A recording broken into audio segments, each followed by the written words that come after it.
It's me, Brave Michaela, again. I just wanted to tell you how my cannabis makes me feel. It makes me feel tired, like rest time tired. It makes me have the munchies.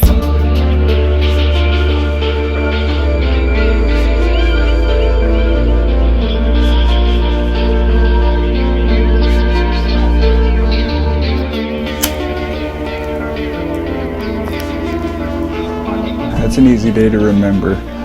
Friday the 13th, 2012 was the day we got told she had a mass in her chest. Her oncologist came and said the chemotherapy wasn't doing what it was supposed to. They were going to recommend us to start considering full body radiation and a bone marrow transplant. We knew that wasn't necessary. We knew that what we were going to do would be right. So that day we gave her first dose of cannabis oil. 6 days later, it was in full remission. Medical marijuana is legal in 20 states and DC, but there are still legal use cases that are very controversial, like medical marijuana for kids. Some claim it's a wonder drug for epilepsy, severe autism, and to quell the harsh side effects of chemotherapy. Others decry the long-term effects of pumping weed into still-growing bodies. We headed to the small town of Pendleton, Oregon, a state where medical marijuana is legal, to visit Michaela Comstock, an 8-year-old who takes massive doses of concentrated THC to treat her leukemia. Her family believes in cannabis's curative effect, that pot can literally shrink tumors.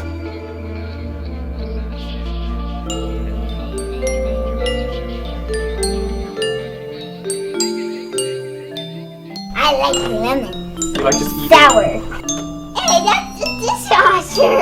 I can put bread in the dish. I'm gonna put this croissant in the dishwasher. No, you can't do that. Okay, fine. Where's it go then? That should make it all soggy. Michaela is about to take the THC equivalent of 1/3 of an ounce of the highest grade medical marijuana, roughly 10 bong hits. She does this twice a day. This is bubblegum, and this is orange. And then I give them to Daddy. A lot of people complain about it when they get too high. Too high. The psychoactivity of it is very extreme compared to just smoking a joint. 1 pound will yield between 45 to 80 grams depending on your process. And how often do you take these? Every day. And how do they make you feel? Energized and happy. So I take this and I'll fill up one side of the capsule.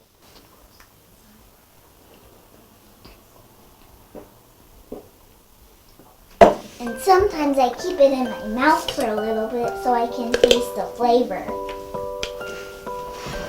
Because then it tastes yummy. In the conversation around medical marijuana for children, dosing is a major issue.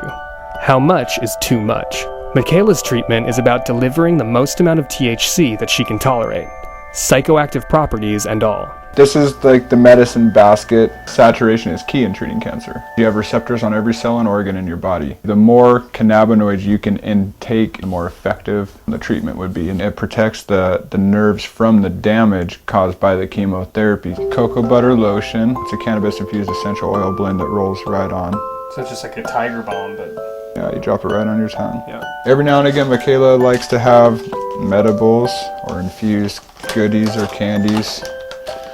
And she'll eat these things on top of her oil. That's when she gets the more noticeable psychoactive effect. Michaela loves to eat these. You feel your dose kicking in?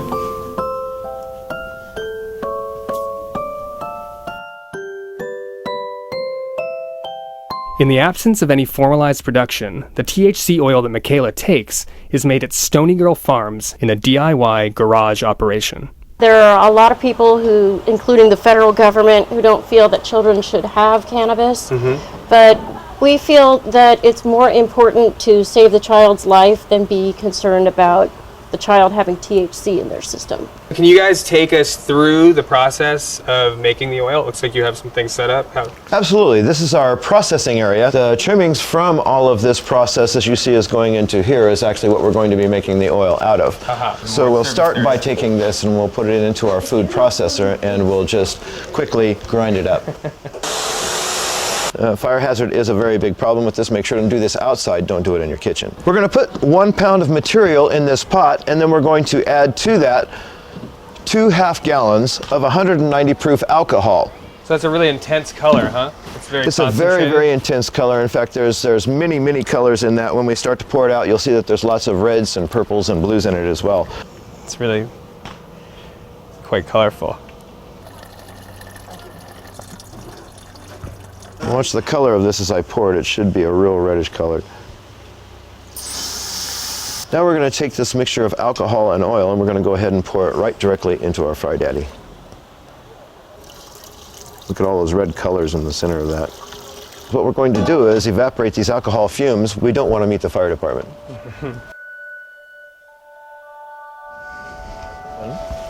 Guess what? That time is now. We don't want any alcohol around left for the patients. As you can see, it's quite thick. So if you touch it to your tongue, it's still a drop. Does this drop get me high? It very well can. Okay. In addition to cannabis, Michaela takes traditional cancer meds too. How do you think the cannabis helps her? Like what? Well, the cannabis has made it so Michaela really has minimal symptoms. She was very, very, very ill and in a lot of pain. She didn't want to eat and very thin looking. The very first dose of cannabis we gave her, she instantly said she was hungry and she smiled and she was happy. We get our baby back. She plays now and she's a child again. As much as Michaela's folks prize the palliative effects of cannabis, it's the drug's supposed curative power that makes them such zealous advocates. In conversations with Brandon, he often uses the word apoptosis. How exactly does THC allegedly shrink tumors? THC attaches to cannabinoid receptors in our bodies and translocates bad mitochondria in cancer cells to produce RNA that disintegrates the walls of the endoplasmic reticulum. Peer-reviewed medical studies have backed up this claim, but only to a degree. There is no control when it comes to this word called cancer. The only thing we did have control over was saying no to radiation therapy and yes to giving her cannabis. It won't work for every single person. So every single person's different, and it doesn't just take cannabis. Come to my house at 1. Michaela's become something of a celebrity in the weed world, inspiring other parents to give their sick kids cannabis, including their babies. Abel's first medicine that was introduced to him when we started treating him, cannabis oil infused into organic agave nectar. Hey, mister. Hey.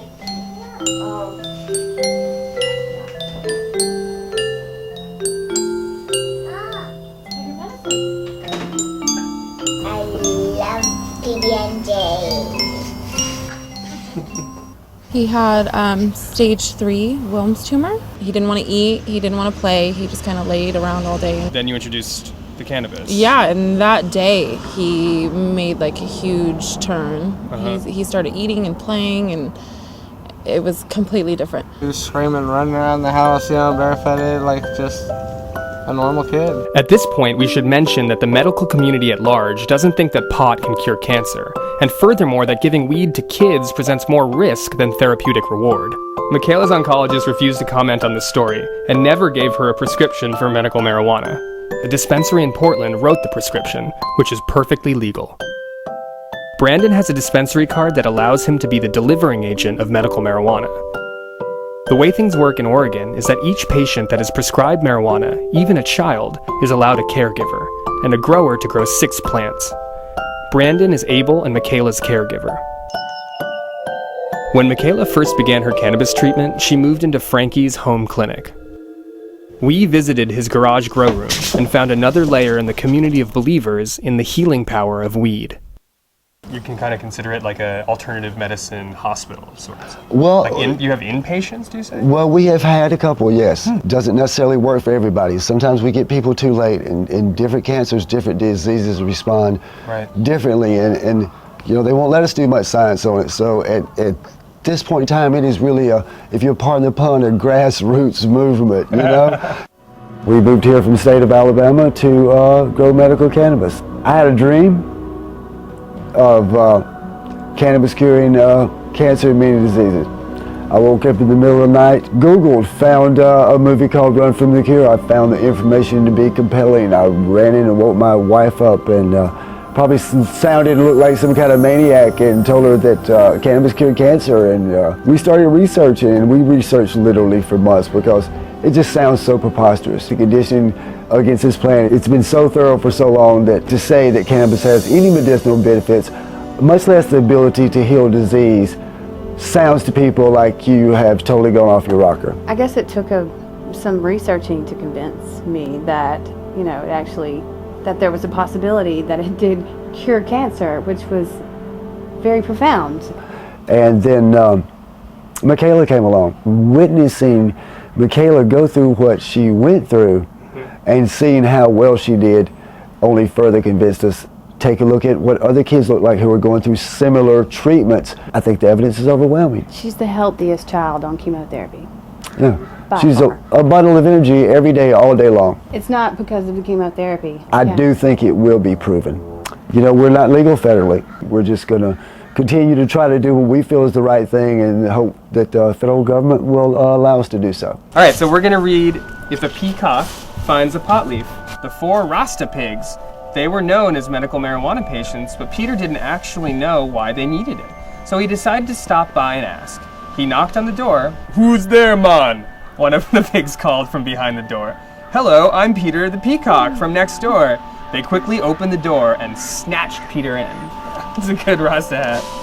"He's got a bong." "What can we do for you, man?" the 4 Rasta pigs said in unison.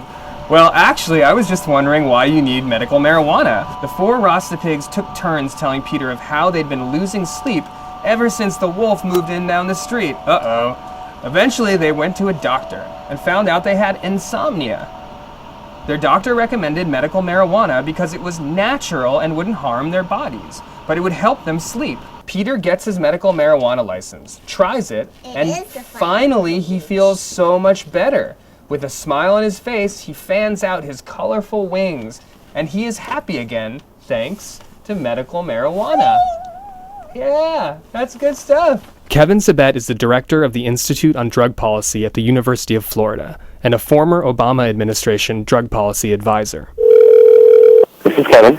Hey Kevin, it's Krishna from Vice. So what is your general position then towards medical marijuana? Well, my position is that marijuana definitely has medical value, but we don't need to smoke, vaporize, or eat it to get that value. Medical marijuana, as it currently stands, is a joke. It's a joke. You know, we don't smoke opium to get the effects of morphine. It needs to be separated just like 100 years ago when we separated opium from its recreational and medicinal properties. It's something that we definitely need to pursue, frankly, with more vigor than we've pursued in the past. Why do you think that hasn't happened yet on the federal level? Because it should be lab scientists, pharmacists, and doctors in certified laboratories as opposed to guys mixing a mixture in their backyard and growing something in their basement. Don't use it as a cover for legalization and make it truly legitimately medicine. But for Michaela's family, weed is already a legitimate course of treatment. And then this is your dream journal? The Big Big Dream by Michaela Lynn Comstock. So what is this dream about? A big, humongous ice cream. Lime, chocolate, and strawberry bubblegum. Bubblegum. I had a dream about a bunch of banana syrup all over ice cream. That's Rocky Road. That's rainbow sherbet, and that's orange sherbet. A bunch of ladybugs are crawling all over me. Oh no, what did that feel like? Ticklish. It was ticklish? Blueberry, root beer, and bubblegum. Big day. We're all getting ready for something. Do you know what that something was? That's a bunch of food plates. Oh. Now the big tree. Now the big tree. The big tree. It snapped and broke and fell all the way into the river. It went down the hill, it went down the hill, it went down the hill, roll, roll, roll, roll, roll, into the river, splash! I've got the giggles.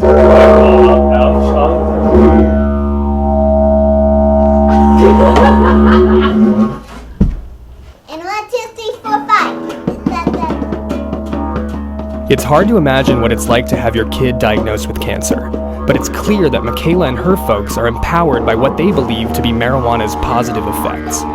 They, like other proponents we met, have donned the robes of the converted with evangelical zeal. Whether weed might in fact be the cancer drug of the future remains to be seen.